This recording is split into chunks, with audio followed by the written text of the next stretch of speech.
Las últimas lluvias han dado un respiro bastante importante a los embalses del campo de Gibraltar. Charco Redondo se encuentra hoy al 30,48% de su capacidad, con algo más de 24 hectómetros cúbicos de agua embalsada, dato significativo si lo comparamos con datos de hace justamente un año, justamente hace 365 días. El 31 de enero, pero de 2024, este embalse Charco Redondo tenía 10 puntos menos, tenía algo más de 14 hectómetros cúbicos de agua embalsada, así que son, como digo, datos muy buenos y esperanzadores para afrontar los meses de verano de la mejor forma posible. Por otro lado, el otro embalse que abastece a la comarca es Guadarranque y se encuentra hoy al 36,42% de su capacidad, con 30,28 hectómetros cúbicos de agua embalsada. Este pantano también está muchísimo mejor que hace un año. Concretamente, a día de hoy, Guadarranque tiene 7 puntos más de agua que hace justamente 12 meses. Saludos, ¿qué tal? Muy buenas tardes. A continuación les cuento esta y más noticias, como siempre, aquí en Onda Algeciras Televisión. Comenzamos.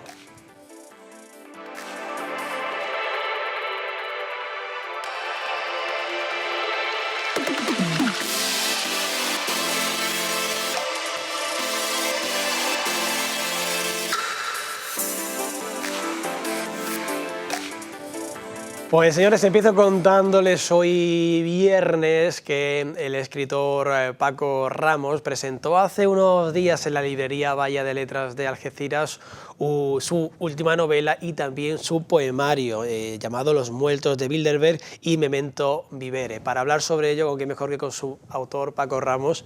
Muy buenas. Hola, Adrián. Paco, no sé si lo he dicho bien, Memento Vivere se dice. Memento Vivere, sí. Vivere. Cuéntame de qué va. Memento Vivere es la novela. Es la novela. Sí, bueno, Memento Vivere es la historia de un personaje, sí, que es un personaje que ha tenido una vida anodina, pusilánime, y de repente un día decide romper con ella y lanzarse a la aventura y tomar las riendas de su vida, ¿no? Entonces, por eso el título, que viene del tópico latino, Memento Vivere, que se traduce como acuérdate de vivir, ¿no?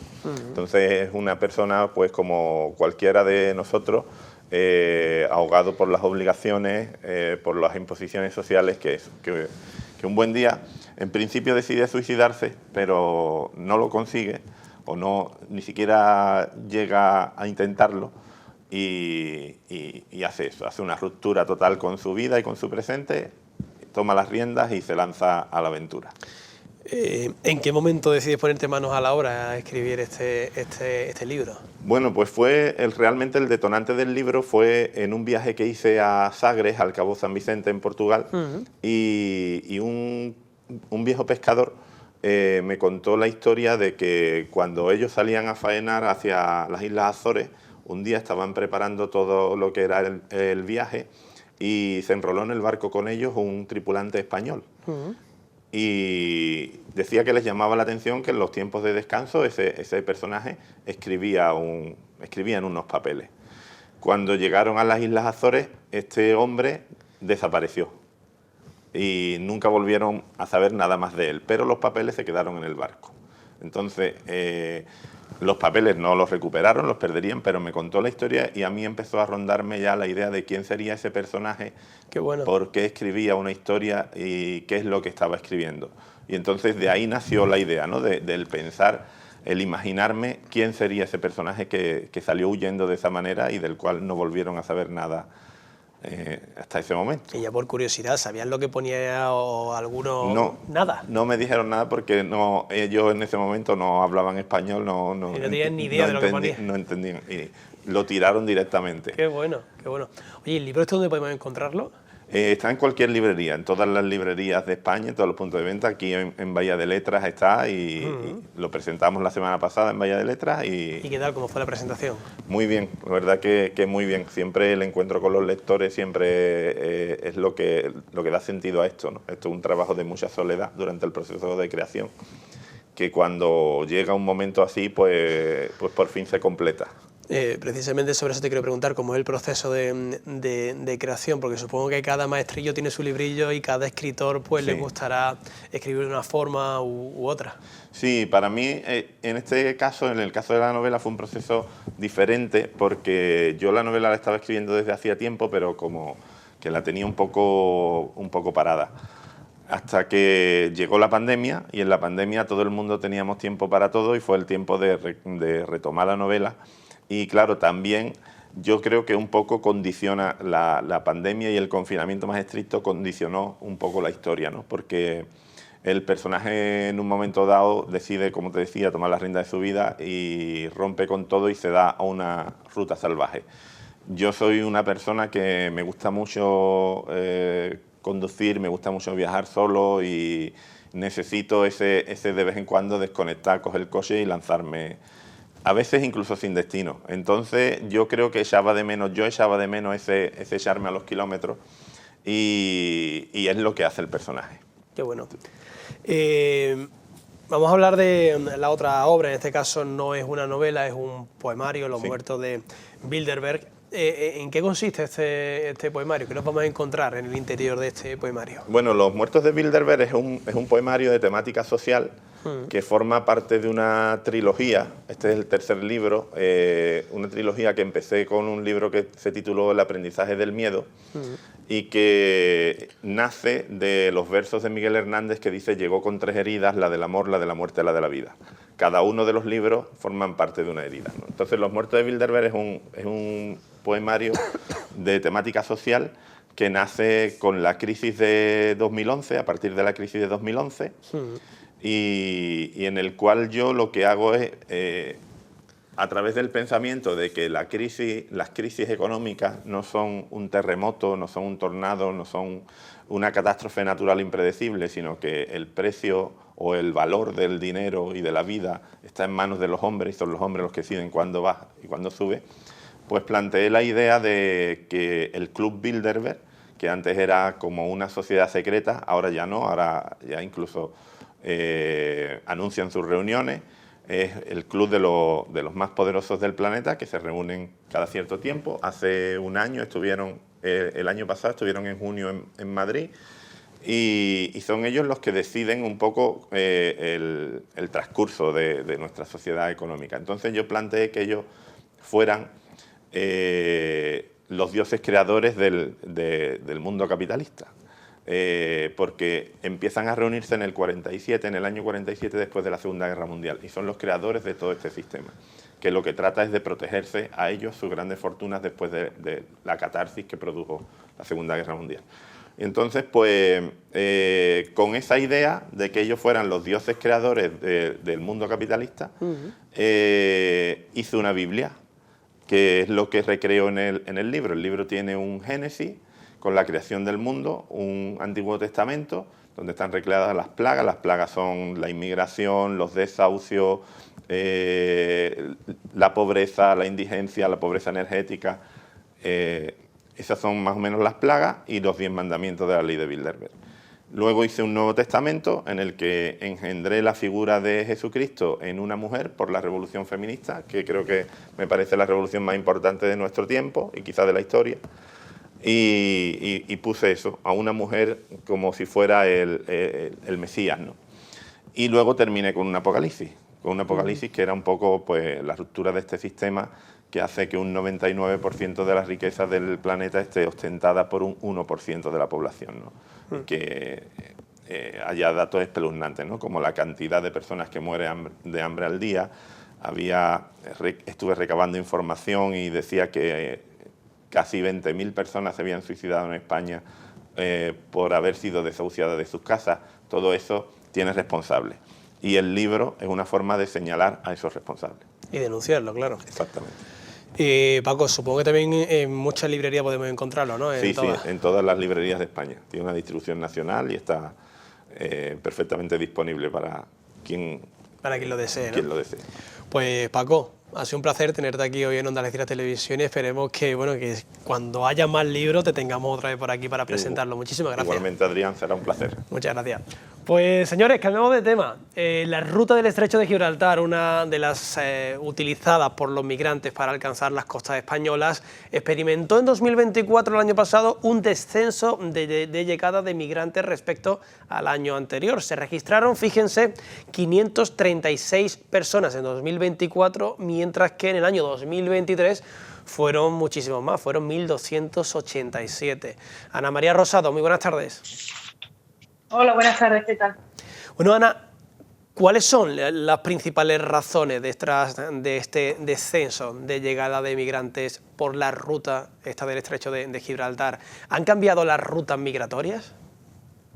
Sí, claro, obviamente, bueno, a partir del 2019, porque en 2018 recordemos que fue cuando más personas entraron por Andalucía y por la península, que casi 20.000 personas entraron por la ruta del Estrecho, pues se reforzaron los acuerdos con Marruecos, los acuerdos que ya teníamos de buena vecindad desde los años 90, y eso ha hecho que la ruta, bueno, pues se desplace hacia Canarias, Dublín, del norte del país, y a la gente le cuesta mucho más trabajo salir por el Estrecho o por la ruta del Mediterráneo de nuestro mar de Alborán. Entonces, claro, se ha desplazado esa ruta hacia Canarias, y Canarias ha recibido este año el 75% del total de las llegadas, y como bien has dicho, en el Estrecho, bueno, pues casi no han llegado a 12 personas al día las que han entrado por Andalucía. Madre mía. Oye, ¿se ha registrado también un aumento en los costos que deben pagar los migrantes a las mafias para intentar llegar a España? Efectivamente, nosotras apostamos por no llamarlo efectivamente mafias, ¿no? Son personas que se lucran del sufrimiento ajeno, y también denunciamos, ¿no?, que estas mafias proliferan en todos los contextos en los que las leyes son favorables. Si una persona no puede pagar 35 euros, que es lo que cuesta un ferry desde Algeciras a Ceuta, por ejemplo, y tiene que salir por Canarias, ¿no?, bueno, pues el coste en vida es mucho mayor que a lo mejor esos 10.000 o 15.000 euros que han pagado para cruzar el Estrecho, y que recordemos, bueno, pues el año pasado acabó con la vida en Chiclana de la Frontera con más de 6 personas, ¿no?, en apenas 14 kilómetros, esa lancha enorme que lanzaba a la gente, y bueno, las personas nos contaron que pagaron eso, de 10.000 y 15.000 euros por no tener que utilizar la ruta de Canarias o la ruta del Mar de Alborán, muchísimo más peligroso.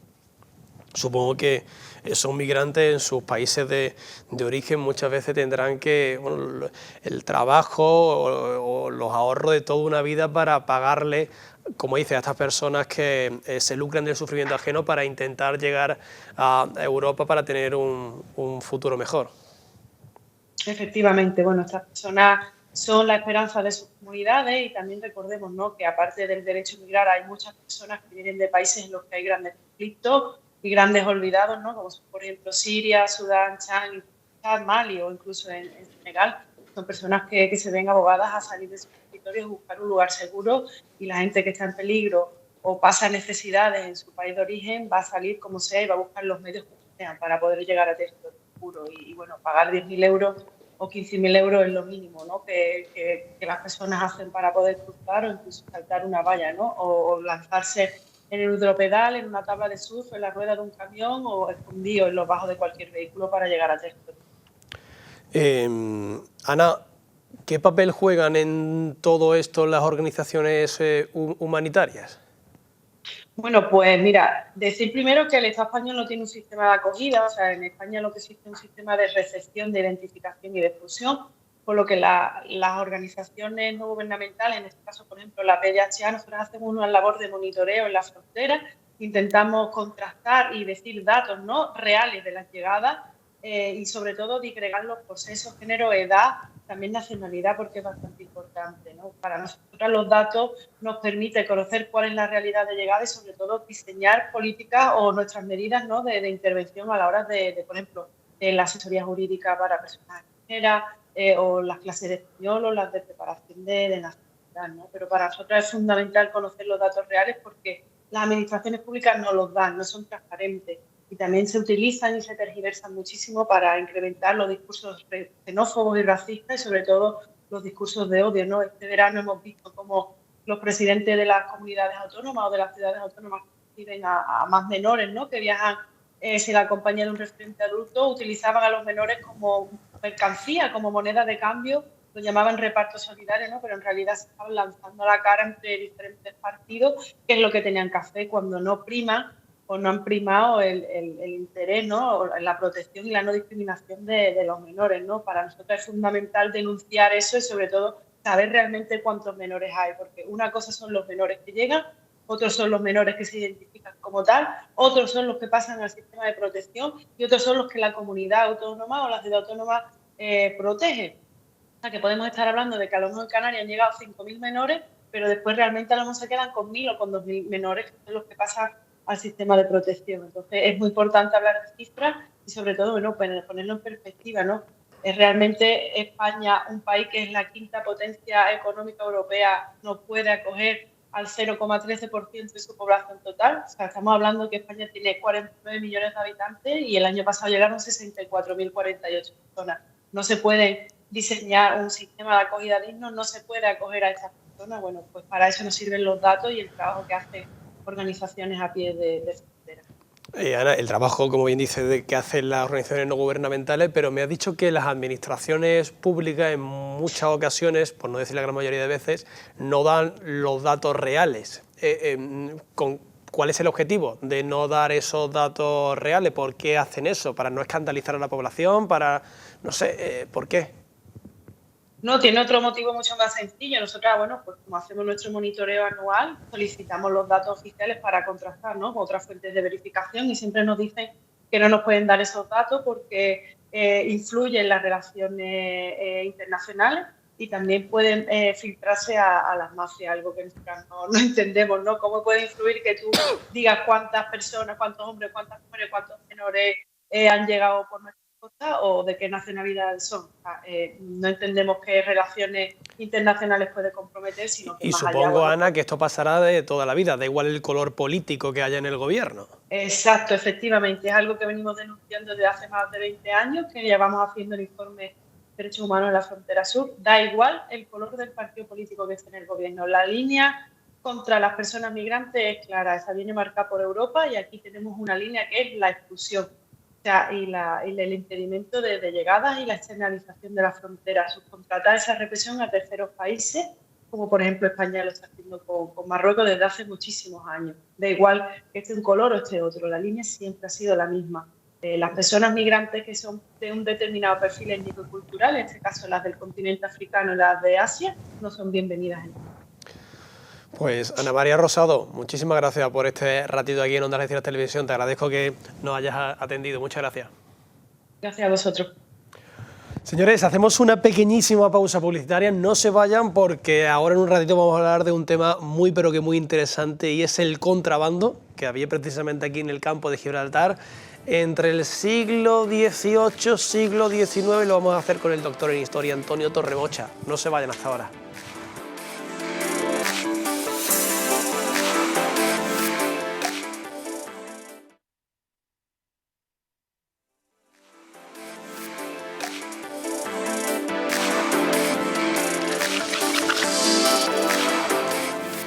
Pues una en punto de la tarde, seguimos aquí en directo en Onda Algeciras Televisión y les cuento ahora que el doctor en Historia Medieval, Antonio Torremocha, imparte esta tarde a partir de las 8 una conferencia sobre el contrabando en el campo de Gibraltar en los siglos XVIII y XIX. Será en el Colegio Oficial de Ingenieros Industriales en la calle Baluarte de Algeciras para hablar sobre esta conferencia, con quien mejor que con su autor, Antonio Torremocha. Antonio, ¿qué tal? Muy buenas tardes. Buenas tardes.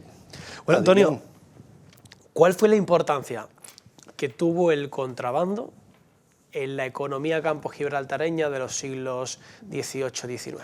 Bien, lo primero que hay que decir es que hasta el 1704 ¿Sí? eso no existía, esa palabra no existía. Claro, porque Gibraltar era español. Claro, y además era una ciudad potente, económicamente muy importante, con un puerto de importación-exportación fabuloso, y no tenía ninguna razón existencia de contrabando. Pero, ¿qué ocurrió?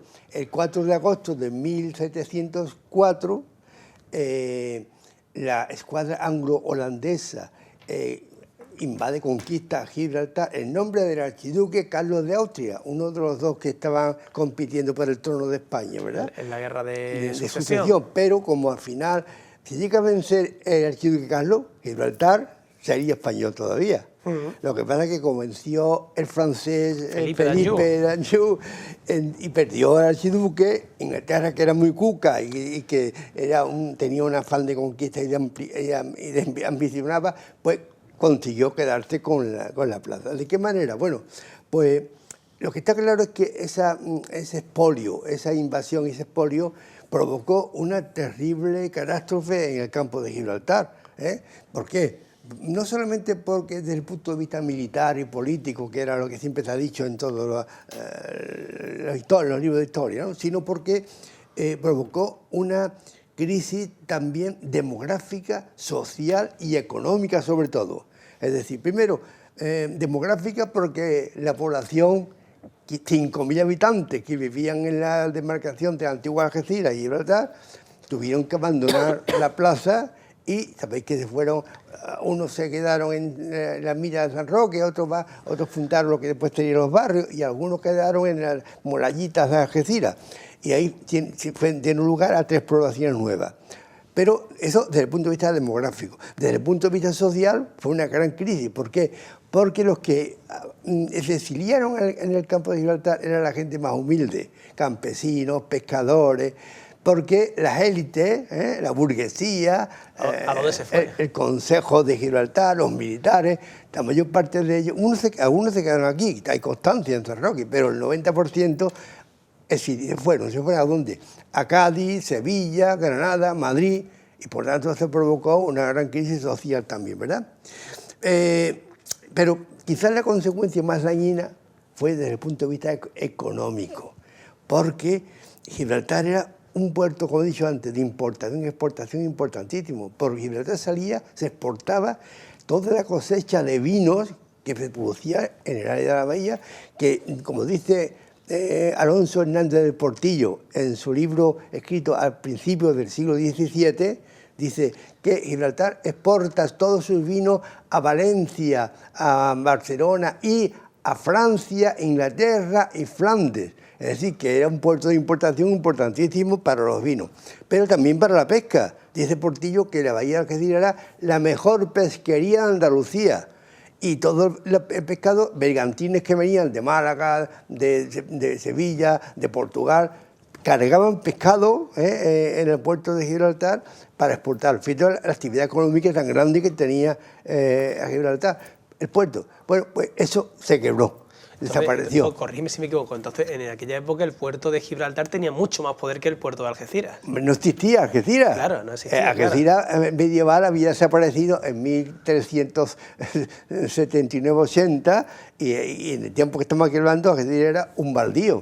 Claro. Renace cuando estos gibraltareños se exilian y un grupo se va a las ruinas de Algeciras, eran ruinas, y ahí empieza la Algeciras moderna, pero sin puerto y sin nada. Luego el puerto de Gibraltar era el gran eje económico de la bahía, claro. de la bahía y de los pueblos de la cercanía, porque ten en cuenta que está rodeado de caminos muy complicados. Entonces, todo Gaucín, hasta Ronda para abajo, dependía mucho del puerto de Gibraltar. Todo eso desaparece.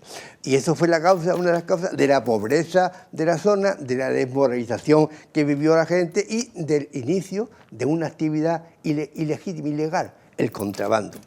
Bien, esto lo explica, lógicamente, pero hay que pensar que en 1705, es decir, menos de un año después de caer en poder de la Gran Bretaña, ten en cuenta que al principio no cae en poder Inglaterra, sino de la escuadra holandesa, hasta que no se firma el Tratado de Utrecht en 1713, ese tratado ya se reconoce la propiedad de Gibraltar para los ingleses, para Inglaterra.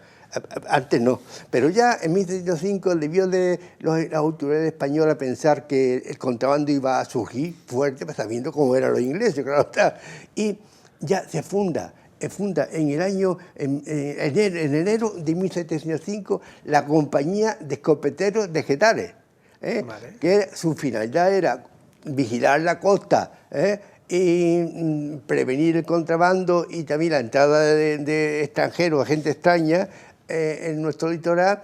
Y nos formaban al principio 40 soldados procedentes de Algeciras y de Tarifa, y tenían la obligación de vigilar unas 50 leguas, desde Estepona hasta 20 kilómetros más allá de Tarifa. Esa era la zona de vigilancia, pero con 40 hombres poca vigilancia podían hacer, lógicamente. Bueno, eso empieza. Es decir, que hasta en España va a intentar recuperar la plaza. En el mismo año 1704, hasta junio de 1775, hay un asedio a la plaza hispano-francés que fracasa. Pero es que en 1727, unos 20 años después, 22 años después, otra vez ponen cerco a Gibraltar, fracasan otra vez. Entonces, hasta que no se firma la paz de Aquisgrán en 1748, no vuelven las aguas a su cauce, a la calma. Pero ¿qué ocurre? Que el contrabando ya ha empezado antes. Se sabe ya que ya empieza a contrabandear gente de Gibraltar con los pueblos de la comarca después del segundo asedio de 1727, pero sobre todo después de 1748, cuando la paz de Aquisgrán hace que firme España e Inglaterra una paz, y entre ellas hay cosas muy curiosas. Por ejemplo, esta suavización de las relaciones lleva a que, en palabras muy modernas hoy, España hace bajar los pantalones, sí. Palabras muy modernas, ¿verdad? Y es que Gibraltar al principio, el Tratado de Utrecht prohibía todo contacto, todo comercio de Gibraltar a través de tierra, mediante la verja de la línea. Por ahí estaba prohibido todo contacto. Era el puerto de Algeciras el único lugar donde podía haber contacto. Y rápidamente los gibraltareños, tanto la población militar como la civil, necesitaban todos los días carne, pescado, verdura, carbón. ¿Dónde venía? De Marruecos.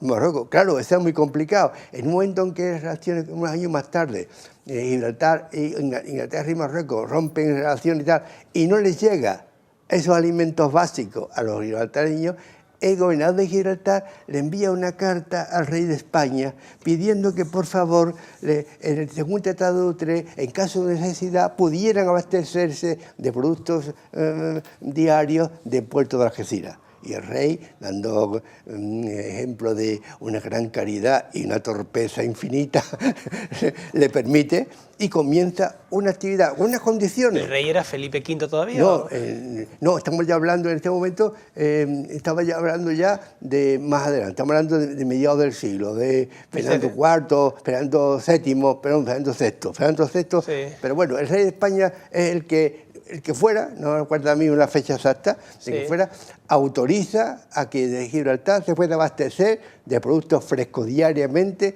desde el puerto de Algeciras. Esto le vino a los comerciantes y a los faluchos algecireños maravillosamente, porque con una condición, y es que podían llevar los faluchos, las embarcaciones algecireñas, los productos básicos diarios, pero sin poder traerse géneros de vuelta en el retorno, sino solo dinero, para evitar la entrada de contrabando. Pero eso rápidamente se pierde y empieza ya a venir esos faluchos, esa parte cargada de productos como cacao, azúcar, muselina, y van entrando. No solamente porque eso le viene bien a los faluchos, a las embarcaciones, sino porque la autoridad algecireña o Campos gibraltareñas estaban en connivencia. En muchas de ellas no hacían la vista gorda cuando llegaban. ¿Por qué? Porque la bahía, como ya hemos dicho antes, que había quedado desmantelada la economía. Entonces, multitud de personas, para poder sobrevivir, tenían que entrar en el mundo del contrabando. Precisamente sobre eso te quería preguntar, Antonio, pero creo que me lo has respondido ya. ¿Cuáles eran los productos que más sufrían contrabando? En el siglo XVIII, sobre todo, era las muselinas, los algodones, las telas, vale. Las mantas, eso eran muy... Tabaco todavía no, ¿no? No, ahí está. Sí, también, pero ¿sí? Todavía no era claro. En aquel tiempo no era muy abundante, pero en el siglo XIX, a partir de 1815, cambia. ¿Por qué? Porque hay algunas normativas españolas que van a liberalizar la entrada de productos extranjeros de Inglaterra. Claro, a la gente de Sevilla o Cádiz les salía más barato comprar los legales que los que venían de Gibraltar. Pero a cambio de eso entra en juego un nuevo producto, que sí era interesante, el tabaco. Y empieza el producto estrella de toda la segunda parte del 19, va a ser el tabaco, que va a entrar primero por esa dejadez de las autoridades, que no hacía la vista gorda, y también porque comienza a llegar a Gibraltar por la línea, es decir, en contra de lo estipulado en el acuerdo en Utrecht, se va a abrir la verja de la línea y comienzan a entrar gente de Algeciras, de Tarifa, ahí, no lo puedo decir aquí, pero esta noche lo explicaré quiénes son perfectamente más amplios el tema este. Empiezan a entrar muchísima gente que van a ver Gibraltar, es más turístico, pero iban cargadas de dinero para traerse productos, tabaco, cacao, azúcar, claro, era un tabaco, se le llama tamaño de hormiga, se le llama oficialmente. Pero claro, cuando las hormigas son 10.000 diarias, lógicamente, dice que, ¿sabe que a finales del siglo XIX entraban de Gibraltar a la comarca 40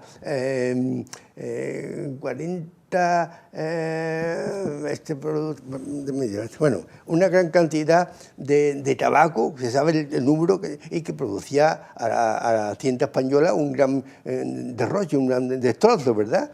Entonces, tanto es así que yo me voy a comentar esta tarde que algunas de las actividades, primero voy a sacar a las matuteras. Sí, hombre, claro, es que me estaba acordando yo de las matuteras, claro, que mucha gente en casa dirá... Porque antes, en el siglo XVIII, iban en los barcos, las embarcaciones, los faruchos, cargados, pero ya en el siglo XIX, abriendo la frontera de la línea, y con el barco Algeciras Gibraltar, ya comienzan a llegar a entrar las matuteras, cientos diariamente. De mujeres y hombres, ¿no? También, pero más famosa la matutera porque en sus vestidos, yo pongo una fotografía esta tarde. El queso, ¿no? El queso, la carne con vino. Claro, y además iban muy gordas, porque ahí iban metiendo ropa, todos los alíos iban ahí. Y claro, eran mujeres, no lo podían, en aquel tiempo como ahora que había mujeres matronas, ¿no? Claro. Entonces, en sus vestidos iban...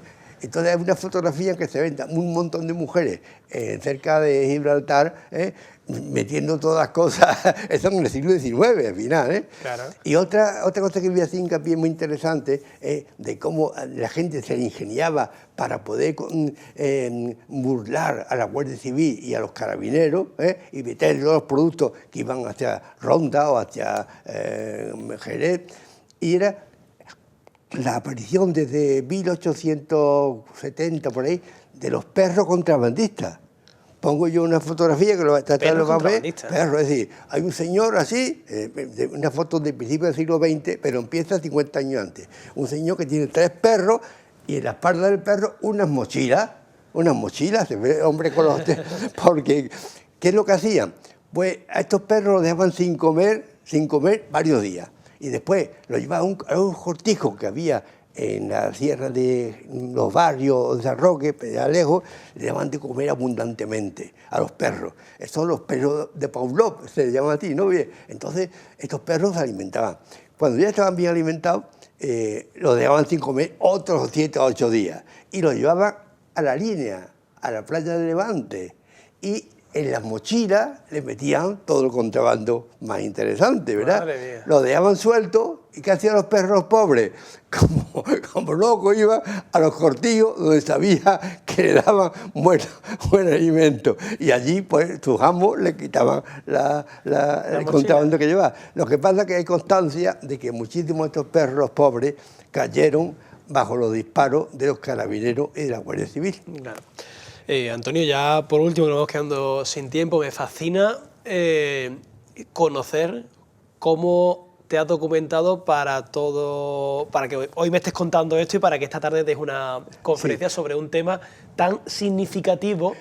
Y no he dicho ni medieval, por cierto. Por eso, que hablamos poquito, porque tú sabes que aquí tenemos los tiempos muy justos, pero me gustaría saber cómo es el proceso de documentación. Bueno, tú sabes que entonces tú tienes un libro que publiqué, el puerto Bahía de Algeciras, 3.000 años de historia. Sí. Entonces, tú lo tienes ese libro, sí, lo tengo. Que tiene 600 páginas, tiene 2.000 notas a pie de página. Estuve 5 años trabajando en la autoridad portuaria y varios capítulos de este libro tratan del contrabando, mucho más ampliamente de lo que yo voy a decir ahora, varios capítulos del libro.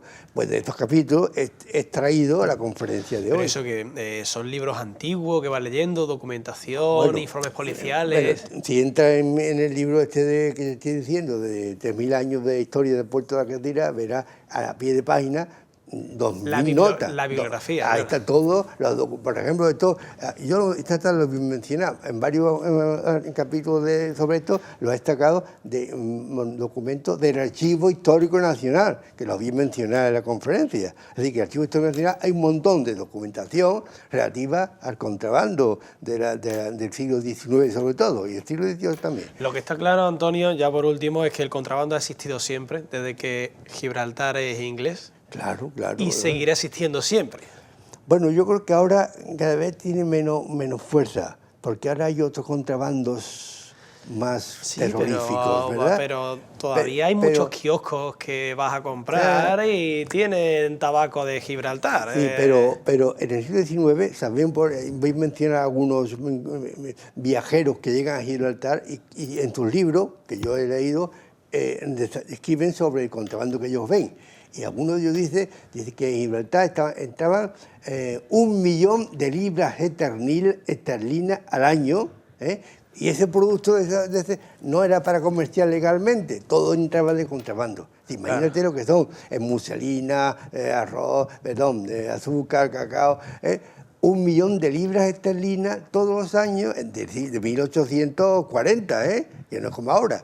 Eso sería, bueno, Inglaterra estaba encantada con Gibraltar, porque le entraba una cantidad de dinero asombroso. Entonces, en aquel tiempo sí era. Hoy día, como digo, ha cambiado un poco, y sobre todo el condado de Gibraltar hacia acá ya es menos doloroso que lo era, y porque la gente, en aquel tiempo es que la gente de la comarca era una manera de supervivir, de supervivencia, porque la miseria era terrible. Si tú has leído mi libro, mi novela, Antonio Meroner, el Oppenheimer español, que es un algecireño que es hijo de un carabinero y cuenta, estuvo en contacto con el con el general gobernador del campo de Gibraltar, y él cuenta cómo su padre, que era carabinero, intentaba evitar la entrada de contrabando en 1868 o 70, ¿verdad? Es decir, que eso está documentado perfectamente. Pues Antonio, sabe que me quedaría aquí hablando contigo muchas más horas, porque sé que hay temario para hablar sobre este tema, pero las cosas en televisión son así. Muchísimas gracias por este ratito y que vaya genial la conferencia de esta tarde. Muchas gracias, Antonio. No, gracias a vosotros. Pues señores, nosotros vamos a conocer ahora la programación cultural municipal que tendrá nuestra ciudad, que tendrá Algeciras para los próximos días, de la mano de la Delegación de Cultura. Hola, bienvenidas, bienvenidos a esta agenda cultural de la que vamos a hablarle y con la que vamos a abrir las puertas de la cultura en este fin de semana. Puertas de la cultura que la vamos a abrir, o de las que vamos a informar desde otras puertas. Estas puertas que la historia nos ha puesto al servicio de Algeciras. Estamos en un sitio especial, será místico y será mítico, en torno a la figura de Paco de Lucía, porque estamos aquí en su centro de interpretación, Paco de Lucía. Aprovecho el espacio tan singular, tan necesario y tan conveniente para invitaros a que, como parte de las actividades, pero ya durante todo el año, durante toda la vida, lo visiten. Centro de Interpretación Paco de Lucía. Fíjense que de martes a viernes, de 10 a 2 y de 5 a 8, gozan de sus puertas y gozan de su servicio. También los sábados, la misma jornada, mañana-tarde, y los domingos por la mañana, de 10 a 2. Una oportunidad única para el algecireño, para la persona culta o para la gente que seguramente vendrán peregrinos musicales y admiradores de Paco de todas partes del mundo. Así que yo creo que no hay mejor sitio para hablar de nuestra agenda cultural del Ayuntamiento de Algeciras, desde su Delegación Municipal de Cultura, que desde este centro. Y desde él, pues les invitamos, en realidad esto también forma parte de un grupo de exposiciones. Les vamos a invitar a las exposiciones que van a tener lugar este fin de semana, que serán esta misma tarde a partir de las 6 en el Centro Documental José Luis Cano, donde asistiremos a la inauguración de la obra de Esteban Doncel, un pintor jiennense que sin embargo lleva más de 28, casi 30 años en la provincia gaditana deambulando. Es la tercera ocasión que viene a Algeciras, empezó allá bastante por el año 2001 y vuelve con esta tercera incursión en nuestras salas de exposiciones. La obra Miscelánea, que es un conjunto de collage y ensamblajes artísticos donde el autor que refleja no solamente su obra pictórica, sino también ese concepto que tiene del arte en sí mismo, que va desde la poesía visual hasta esa pequeña arquitectura de los objetos cotidianos. mucha luz y muchas historias alrededor de pequeños montajes y cuadros.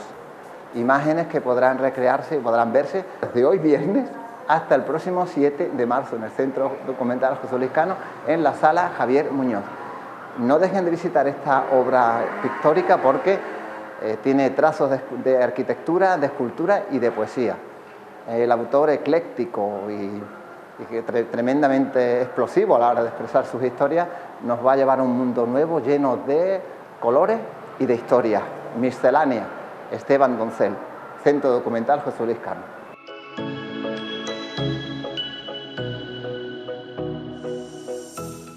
Y aquí seguimos en el Centro de Interpretación Paco de Lucía, rodeados específicamente también de fotografías del genio de las 6 cuerdas de Algeciras y del mundo, para hablarles de fotografía y concretamente de una conferencia interesantísima que va a tener lugar hoy viernes también en el Centro Documental José Luis Cano, en su salón de actos, y que va a correr a cargo de José Manuel Serrano Esparza.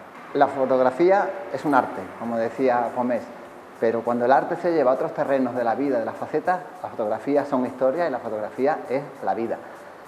Y de eso nos va a hablar José Manuel Serrano Esparza, porque va a comentar, va a disertar sobre la obra del mayor fotógrafo de guerra de todos los tiempos, Robert Capa, uno de los fundadores o de los cofundadores de la prestigiosa agencia Magnum. Robert Capa se le conoce como el fotógrafo de las guerras. Ha estado en 5 grandes conflictos bélicos a lo largo de su vida. En esta disertación, en esta charla, lo que van a hacer es José Manuel Serrano Esparza, que es el mayor experto, como digo, en fotografía de Robert Capa, lleva 30 años investigando y trabajando alrededor de sus fotografías. Lo que va a hacer es mostrarnos las fotografías de Robert a través de su visión, todas las fotografías de guerra, del inventor del fotoperiodismo, famoso por fotos en todos los conflictos bélicos, y que a mí siempre me gusta comentar que parece que la historia es así con quienes las desgastan y con quienes las enseñan a los demás. Robert Capa murió, ahora se está cumpliendo el 70 aniversario de su fallecimiento, murió en Vietnam precisamente cuando iba a hacer un reportaje de guerra. Él se bajó del jeep o del vehículo donde iban antes que nadie para tratar de tomar unas fotos de su historial bélico, del conflicto que se estaba desarrollando allí, y al bajar del mismo vehículo pues pisó una mina y bueno, se escuchó una explosión y luego todo demás historia, y ahí la desaparición física de Robert Capa, que no su legado. Un legado en esta conferencia que empieza a partir de las 6 de la tarde, que tenemos gracias a la Asociación de Fotografía Infocus, con la colaboración de la Federación Andaluza de Fotografía y, por supuesto, la colaboración también del Ayuntamiento de Algeciras desde su Delegación Municipal de Cultura. Si les gusta la fotografía, la historia o la vida, no dejen de acudir a esta cita interesantísima. José Manuel Serrano Esparza, Robert Capa, fotógrafo de guerra.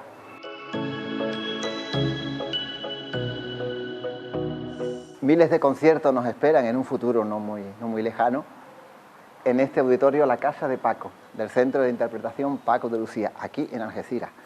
Pero para hoy viernes también tenemos otro concierto importantísimo, pero no es aquí, será en el Teatro Municipal Florida, donde asistiremos al recital concierto conmemorativo de un grupo de música celta impresionante, Luar na Lubre. Es un grupo que se formó allá por La Coruña en el 1986, lo creó Beitio Romero, y a lo largo de toda su extensa trayectoria, son más de 40 años interpretando, cantando y recitando por todas las partes del mundo, porque en sus inicios, para un poco darle forma o darle importancia o mostrar la importancia de este grupo, Mike Oldfield, el músico británico, se lo llevó a un concierto por toda la isla y le dio un pasaporte universal impresionante, al margen, por supuesto, también por su talento y su calidad.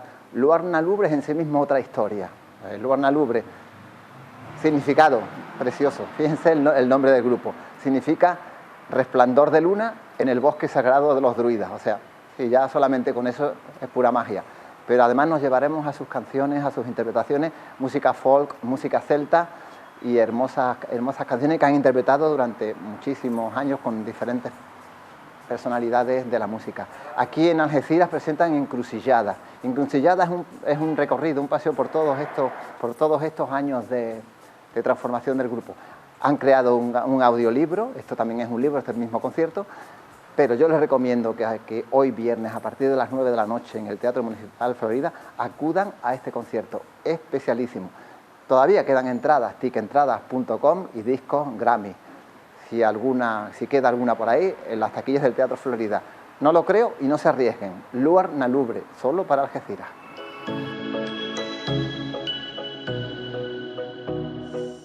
Y nuestra recomendación literaria para esta semana es un regreso a la poesía, siempre necesaria y útil, y siempre hermosa como la lectura, como la palabra. Y lo vamos a hacer recomendando una antología poética de Mario Benedetti, el poeta uruguayo, uno de los grandes poetas del mundo, que según dicen es tan leído como cantado. Es uno de los más leídos en el mundo, pero lo hacemos con una singularidad, y que presentamos la antología poética, o les recomendamos la antología poética de Mario Benedetti, que está seleccionada y prologada por otro gran músico, Joan Manuel Serrat. Estamos, como hemos visto antes, en la casa de Paco de Lucía, y tiene muchas connotaciones que un músico como Joan Manuel Serrat pues condicione este libro o elija los poemas que leeremos de este libro. Por cierto, el propio Serrat pues ya musicó poemas de Mario Benedetti en un hermoso disco que se llama El Sur también existe. Pero a mí me gusta indagar en esa relación hermosa que hay entre la poesía y la música, en ese encuentro entre poetas y músicos, el que tanto Paco de Lucía fomentaba, ese tipo de encuentros. Y a manera de curiosidad, porque también hay que relacionar unas historias con otras, saben que Joan Manuel Serrat es uno de los más grandes cantautores y de los músicos españoles, nacionales, internacionales, autor de canciones maravillosas que nos identifican, que son nuestras señas de identidad básicamente como mediterráneos. Que le digo que como curiosidad tenía una estrecha, una buena relación de amistad tanto Paco de Lucía como Joan Manuel Serrat, que le llevó, entre otras cosas, a que grabasen juntos un disco, un sencillo que se llamaba Utopía, donde Paco de Lucía toca con Joan Manuel Serrat en el tema. Pero hay una curiosidad, y eso sí se los quiero a ustedes que son, o que espero que sean también buscadores de cosas agradables. Si entran en las páginas de los buscadores de internet, busquen Mediterráneo Serrat con Paco de Lucía, porque ocurrió una de esas historias que ennoblecen la música y la literatura. La literatura por ambas letras. Fíjense las coincidencias entre las canciones las piezas de Entre dos aguas y Mediterráneo. Ocurrió en 1979, en un concierto que Joan Manuel Serrat estaba dando en Sant Feliu de Guíxols, y el que estuvo Paco de Lucía. Serrat invitó al maestro a que se subiese al escenario y juntos tocaron Mediterráneo. Si ustedes buscan Paco de Lucía con Serrat Mediterráneo, van a encontrar una joyita. Nada más significativo de que los genios se encuentran, se abrazan y nos hacen pasar momentos inolvidables e entrañables. Como entrañable, inolvidable y necesaria es la lectura de Mario Benedetti, Antología Poética. Son dos genios a su manera, entre la palabra y la música, Serrat y Benedetti. Y por supuesto, el libro y la lectura. Y despedimos esta agenda cultural con quienes les abrirán o les abren a diario las puertas del Centro de Interpretación Paco de Lucía. Así que ya saben, sean felices o inténtenlo también desde la cultura. Ser felices desde la cultura. Muchísimas gracias, Miguel Vega, coordinador de actividades culturales del Ayuntamiento de Algeciras, por ofrecernos los eventos más significativos que vamos a tener en Algeciras en los próximos días. Nosotros hacemos una pequeñísima pausa publicitaria, no se vayan porque ahora llega el compañero Juan Francisco Aguilera con toda la información deportiva y la previa del partido de esta tarde-noche entre Algeciras Club de Fútbol y el Real Madrid Castilla. No se vayan, hasta ahora.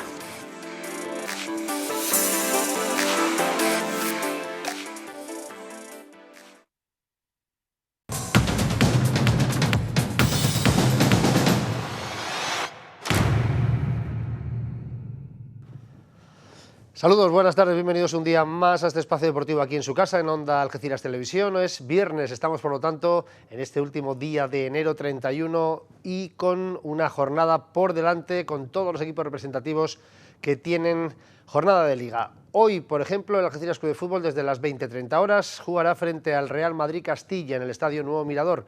Partidazo a la vista, ahora vamos a escuchar a protagonistas. También para mañana, el sábado, juega uno fuera de casa, el balonmano, y otro en casa, Udea. El partido, tanto uno como el otro, los partidos son a las 18 horas, 6 de la tarde, jugará Udea en casa frente a Albacete y lo hará el equipo de balonmano frente a Granada, allí en tierras granadinas. Vamos a hablar ahora de fútbol, lo primero porque, como decimos, Fran Justo ayer en rueda de prensa habló de una de las noticias que no nos gustaría recordar, las lesiones, y es que Eric Montes se va a perder, como digo, la temporada. El míster hablaba de ese contratiempo y hablaba también del partido de esta noche frente al Real Madrid-Castilla.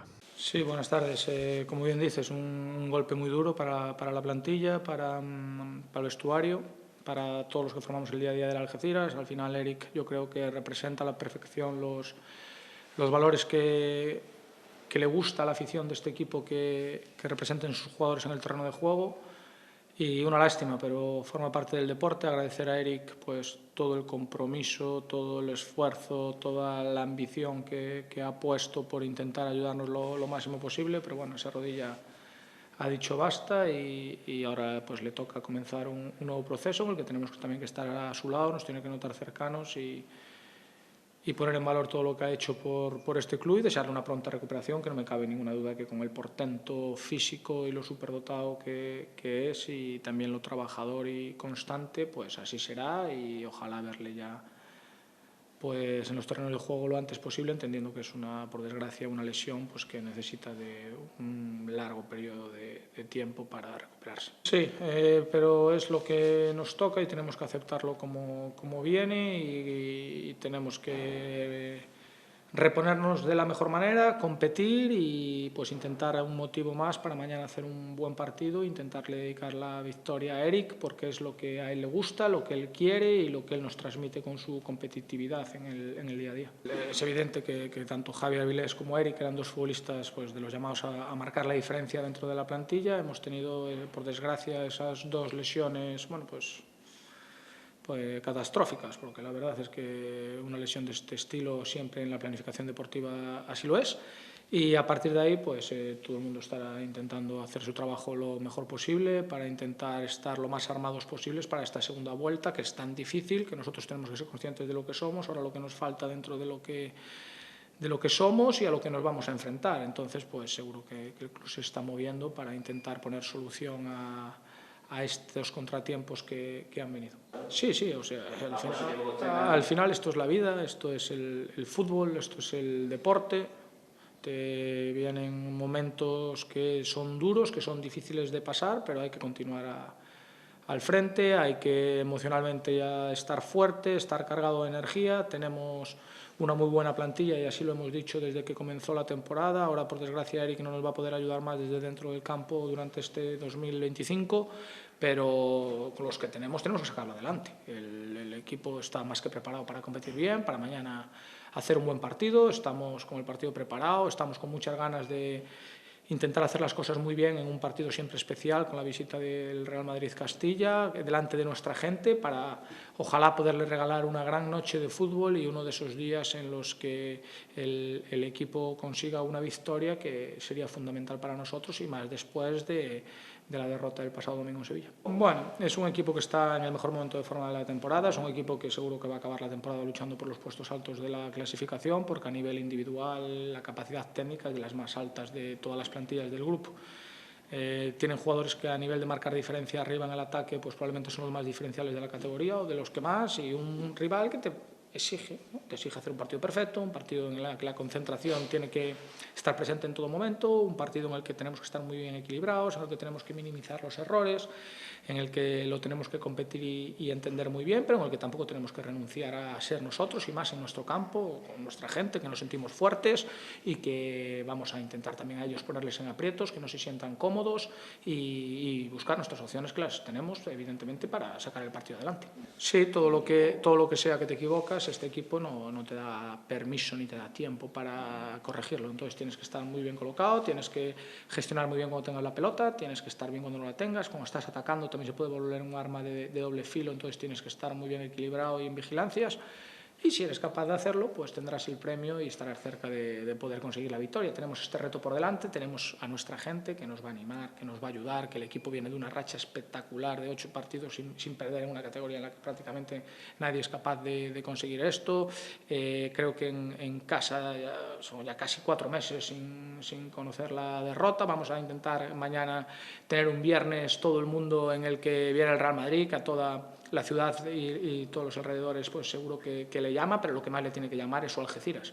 Su Algeciras, si mañana es capaz de sacar el partido, nos ponemos en una muy buena puntuación para comenzar la segunda vuelta. Tenemos a estas alturas en la primera vuelta teníamos 2 puntos, ahora pues tenemos 3 al ir 2 jornadas, no por calendario.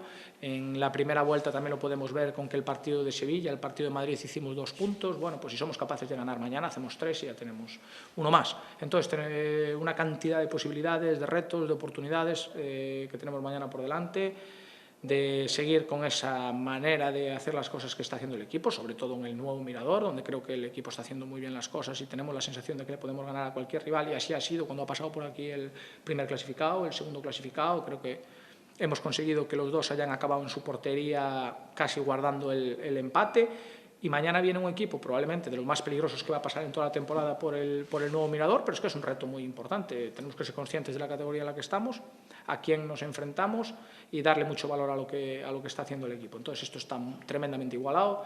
Necesitamos puntos como el oro porque nos faltan muchos puntos para poder conseguir nuestro objetivo, pero si mañana sacamos el partido pues estaremos 3 peldaños más cerca. 22 menos 19 guerreros que están con el cuchillo entre los dientes preparados para mañana afrontar el partido contra el Real Madrid-Castilla, con siempre ese punto de ilusión y de emoción que te da el enfrentarte al Real Madrid. Entonces pues vamos a ir a por ellos, vamos a transmitir desde el principio que queremos ir a ganar, vamos a ser fieles a lo que somos como equipo, y luego que el partido y el fútbol nos diga si somos capaces de conseguirlo o no, porque evidentemente es muy complicado, pero que nadie tenga ninguna duda de que nosotros estamos convencidos de que somos capaces y de que vamos a intentar conseguir una buena victoria. Al igual que hemos escuchado la rueda de prensa íntegra del míster, del entrenador, de Fran Justo, también tuvimos la suerte de contar con un jugador, con Lucho García, que por cierto pasó también por la lesión, pero recuperado ya es titular indiscutible en el equipo de Fran Justo, en este Algeciras Club de Fútbol, y se espera que esta noche esté, por supuesto, con su equipo. El caso que habló también de la lesión de Eric Montes y habló, por supuesto, del partido de esta noche.